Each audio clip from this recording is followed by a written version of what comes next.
বাংলাদেশের দ্বাদশ জাতীয় সংসদ নির্বাচন অবাধ ও সুষ্ঠু নির্বাচনের মানদণ্ড অনুযায়ী হয়নি বলে মত দিয়েছে যুক্তরাজ্য ও যুক্তরাষ্ট্র। অবাধ বা সুষ্ঠু হয়নি তেমনটাই মন্তব্য করেছে যুক্তরাষ্ট্র। Bangladesh's prime minister has been re-elected following a vote. খুব শীঘ্রই হাসিনার পতন হবে, পদত্যাগ করে তাকে আবারও নির্বাচনে আসতে হবে, এমনই বিবৃতি দিচ্ছে নির্বাচনী বিদেশি পর্যবেক্ষকরা এবং আমেরিকার রাষ্ট্রদূত পিটার হাস। সম্মানিত দর্শক শ্রোতা, আজকের এই ভিডিওতে বিস্তারিত তথ্য রয়েছে, মনোযোগ সহকারে দেখতে থাকুন। বাংলাদেশের দ্বাদশ জাতীয় সংসদ নির্বাচন অবাধ ও সুষ্ঠু নির্বাচনের মানদণ্ড অনুযায়ী হয়নি বলে মত দিয়েছে যুক্তরাজ্য ও যুক্তরাষ্ট্র। ব্রিটিশ পররাষ্ট্র মন্ত্রণালয়ের এক বিবৃতিতে বলা হয়, গণতান্ত্রিক নির্বাচন নির্ভর করে গ্রহণযোগ্য, অবাধ ও সুষ্ঠু প্রতিদ্বন্দ্বিতার উপর। মানবাধিকার, আইনের শাসন ও যথাযথ প্রক্রিয়ার প্রতি শ্রদ্ধা গণতান্ত্রিক প্রক্রিয়ায় অপরিহার্য উপাদান। নির্বাচনের সময় এসব মানদণ্ড ধারাবাহিকভাবে মেনে চলা হয়নি। একই ধরনের বিবৃতি দিয়েছে যুক্তরাষ্ট্র। মার্কিন পররাষ্ট্র দপ্তরের মুখপাত্র ম্যাথিউ মিলার এক বিবৃতিতে বলেন, যুক্তরাষ্ট্র বাংলাদেশের জনগণ গণতন্ত্র, শান্তিপূর্ণ সমাবেশের স্বাধীনতা ও মত প্রকাশের স্বাধীনতার প্রতি তাদের আকাঙ্ক্ষাকে সমর্থন করে। যুক্তরাষ্ট্র লক্ষ্য করছে 7 জানুয়ারি নির্বাচনে আওয়ামী লীগ সংখ্যাগরিষ্ঠ আসনে জিতেছে, তবে দেশটিতে হাজার হাজার বিরোধী নেতাকর্মীকে গ্রেফতার ও ভোটের দিনে অনিয়মের খবরে বাইডেন প্রশাসন উদ্বিগ্ন। বাংলাদেশের দ্বাদশ জাতীয় সংসদ নির্বাচন অবাধ বা সুষ্ঠু হয়নি তেমনটাই মন্তব্য করেছে যুক্তরাষ্ট্র। দেশটির পররাষ্ট্র দপ্তর সোমবার এক বিবৃতিতে এই প্রতিক্রিয়া জানিয়েছে। বিবৃতিতে যুক্তরাষ্ট্র বাংলাদেশের বিরোধী দলের হাজার হাজার সদস্যকে গ্রেফতার এবং নির্বাচনের দিন অনিয়মের খবরে উদ্বেগ প্রকাশ করে বলা হয়েছে, নির্বাচনে সব দল অংশগ্রহণ না করায় যুক্তরাষ্ট্র হতাশ। নির্বাচনকালীন সময়ে এবং এর আগের মাসগুলোতে যেসব সহিংসতার ঘটনা ঘটেছে তার নিন্দা জানিয়েছে যুক্তরাষ্ট্র। এসব সহিংসতার গ্রহণযোগ্য তদন্ত এবং দায়ীদের জবাবদিহির আওতায় আনতে বাংলাদেশ সরকারের প্রতি আহ্বান জানিয়েছে দেশটি। সব দলের প্রতি সহিংসতা পরিহার করারও আহ্বান জানিয়েছে ওয়াশিংটন।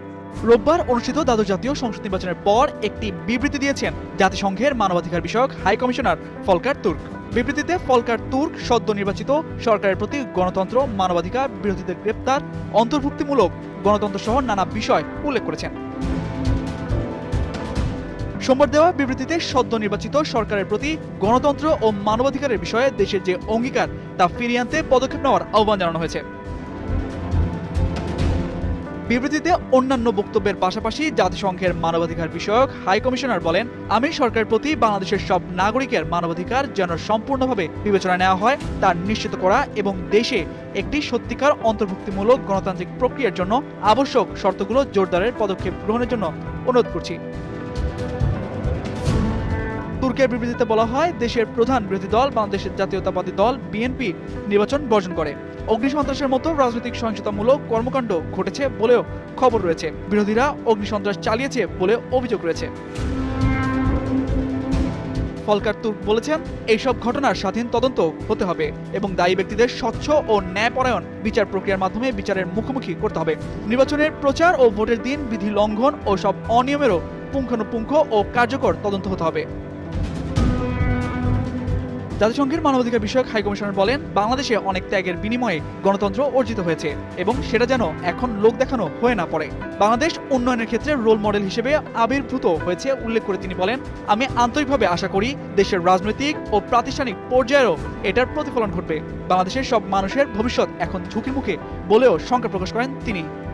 দেশে চলমান রাজনৈতিক অস্থিরতার মধ্যেই শেষ হয়েছে দ্বাদশ জাতীয় সংসদ নির্বাচন। বিপুল সংখ্যক আসনে জয় পেয়ে টানা চতুর্থবারের মতো সরকার গঠন করতে যাচ্ছে আওয়ামী লীগ। এবারের নির্বাচন পর্যবেক্ষণে ঢাকায় এসেছিলেন যুক্তরাষ্ট্র, যুক্তরাজ্য, কানাডা সহ বেশ কয়েকটি দেশের 2 শতাধিক পর্যবেক্ষক, যারা ভোট গ্রহণের পরপরই বাংলাদেশের নির্বাচন প্রক্রিয়া নিয়ে সন্তোষ প্রকাশ করেন। তবে ভোটের পরদিনই পর্যবেক্ষক পাঠানো নিয়ে বিস্ফোরক মন্তব্য করে উল্লিখিত ওই 3 দেশ। সবশেষ বিবৃতি দেয় যুক্তরাজ্য। নির্বাচন পর্যবেক্ষণে আসা বিদেশি পর্যবেক্ষকদের মধ্যে বেশ কয়েকজন ব্রিটিশ নাগরিক, তবে তাদের সাথে যুক্তরাজ্য সরকারের কোনো সম্পর্ক নেই। এমনকি বাংলাদেশের নির্বাচন পর্যবেক্ষণে কোনো মিশন পাঠায়নি বলে জানিয়েছেন ঢাকার ব্রিটিশ হাই কমিশনের একজন মুখপাত্র। তিনি বলেন, যে নির্বাচনী পর্যবেক্ষণ মিশন বাংলাদেশে এসেছে তারা স্বাধীন এবং তাদের সঙ্গে ব্রিটিশ সরকারের কোনো সম্পর্ক নেই। সোমবার একটি সংবাদ মাধ্যমকে এ তথ্য জানান তিনি। একই দিন প্রায় একই ভাষায় টুইট বার্তা দিয়েছে ঢাকার মার্কিন দূতাবাস ও কানাডার হাইকমিশন। তারা জানায়, দ্বাদশ জাতীয় সংসদ নির্বাচন পর্যবেক্ষণের জন্য যুক্তরাষ্ট্র ও কানাডার কয়েকজন নাগরিক বাংলাদেশে এসেছেন ব্যক্তিগত উদ্যোগে। সরকারিভাবে কাউকে বাংলাদেশের নির্বাচন পর্যবেক্ষণ করতে পাঠানো হয়নি। এর আগে রোববার অনুষ্ঠিত দ্বাদশ জাতীয় সংসদ নির্বাচনে আমন্ত্রিত পর্যবেক্ষক হিসেবে বিভিন্ন কেন্দ্র ঘুরে দেখেন বিভিন্ন দেশ ও আন্তর্জাতিক সংস্থার পর্যবেক্ষকরা। পরে সন্ধ্যায় রাজধানীর একটি হোটেলে সংবাদ সম্মেলন করেন তারা, যাতে অংশ নেন যুক্তরাষ্ট্রের সাবেক কংগ্রেসম্যান জিম বেটস এবং আমেরিকান গ্লোবাল স্টাডিজের প্রধান নির্বাহী আলেকজান্ডার গ্রে, কানাডার পার্লামেন্ট সদস্য চন্দ্রকান্ত আর্য ও সিনেটের ভিক্টর ও। এ বিষয়ে ঢাকার মার্কিন দূতাবাসের মুখপাত্র সংবাদ মাধ্যমকে জানান, যুক্তরাষ্ট্র এই নির্বাচন পর্যবেক্ষণ করেনি। যুক্তরাষ্ট্রে কয়েকজন নাগরিক ব্যক্তিগতভাবে বাংলাদেশের নির্বাচন দেখতে এসেছিলেন। তারা নিজেদের কিংবা তাদের সংগঠনের হয়ে কথা বলেছেন। তাদের বক্তব্যের সঙ্গে যুক্তরাষ্ট্র সরকারের কোনো সম্পর্ক নেই। আর কানাডা হাইকমিশন এক্সপার্টদের বলেছে, নির্বাচন পর্যবেক্ষক হিসেবে কানাডার যে 2 নাগরিকের কথা বিভিন্ন মাধ্যমে বলা হচ্ছে, তারা স্বতন্ত্রভাবে নির্বাচন পর্যবেক্ষণ করেছেন। তাই নির্বাচনের বিষয়ে তাদের মতামতের সঙ্গে কানাডার সরকারের কোনো সংশ্লিষ্টতা নেই।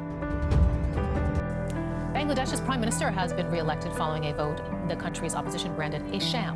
The opposition boycotted the election after Hasina refused to set up an independent commission to oversee it. Prime Minister Sheikh Hasina's ruling party won the vast majority of seats in parliament to secure a 4th straight term in power. These residents in Bangladesh's capital Dhaka are frustrated. After 15 years of Sheikh Hasina's leadership, they were hoping for change. It doesn't matter if I vote or not in this election. It's a farce of an election, as if it were a local vote. It never looked like a national election to me. The government needs to get inflation under control. It's crazy, and I ask them to lower taxes and provide help to poor people. We don't want anything else, no matter who is in power. It was an election marred by controversy and violence. The main opposition Bangladesh Nationalist Party branded the elections a sham. The BNP held mass protests ahead of the election and told its supporters to boycott the vote.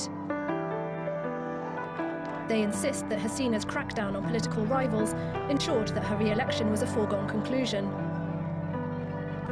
Hasina dismissed this criticism and defended her goals as a re-elected leader. Listen, I have nothing to say. Those who want to criticize, they can criticize. It is their liberty. It is their liberty. I have my own belief, whether it is right or wrong. I believe that, and I trust on that. I trust on myself that yes, I have done the right thing, and the election was free and fair. The boycott of the election by the BNP was one of the reasons that voter turnout was much lower than for the previous election. But the smaller number of people who did vote ended up tightening Hasina's grip on power. We're joined now by South Asia expert Michael Kugelman. He is the Deputy Director of the Asia Program at the Wilson Center in Washington, D.C. Thank you for joining us here on DW News. So an election without opposition, and yet the government claims that it is free and fair. Do you agree? I don't.